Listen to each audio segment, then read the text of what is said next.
Model Subhashree আর তার ছোট্ট কন্যা ইয়ালিনী মেকআপ আর্টিস্ট। ছবি সেটে রাজকন্যার কীর্তি দেখে অবাক হয়ে গেল পুরো নেটপাড়া। বন্ধুরা, ভিডিওটি না টেনে শেষ পর্যন্ত দেখতে থাকুন।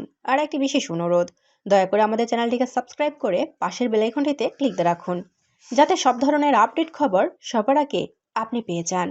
আর কয়েকদিন পরেই 1 বছরে পা দেবে রাজ চক্রবর্তী এবং শুভশ্রী গঙ্গোপাধ্যায়ের একমাত্র কন্যা ইয়ালিনী চক্রবর্তী।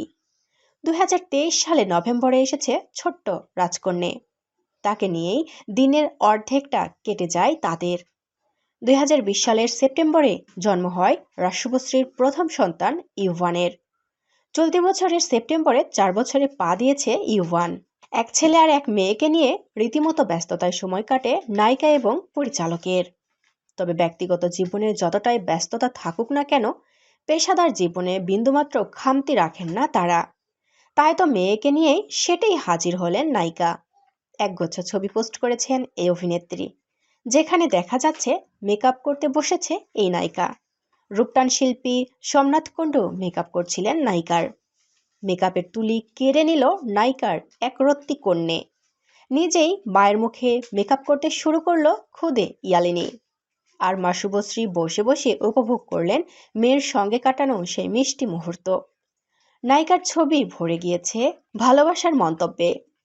প্রসঙ্গত, মাঝে মাঝেই ছেলে মেয়ের নানা কাণ্ডই পোস্ট করতে থাকেন এই নায়িকা। এই তো কয়েকদিন আগেও একটি ভিডিও পোস্ট করেছিলেন শুভশ্রী। এদিন যে ভিডিওটি নায়িকা পোস্ট করেন, সেখানে দেখা যাচ্ছে ইয়ালিনী ধীরে ধীরে কথা বলতে শিখছে, পরিবারের সদস্যদের চিনতে শিখছে।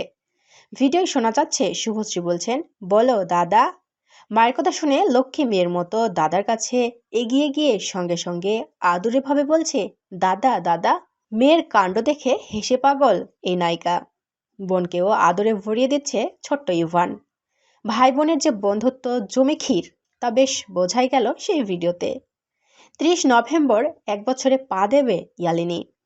মেয়ের প্রথম বছর জন্মদিনে কি বিশেষ কিছু পরিকল্পনা করে রেখেছে রাজ শুভশ্রী? সবটাই আপাতত গোপন রেখেছে রাজ শুভশ্রী। তবে কি ধামাকা হতে যাচ্ছে?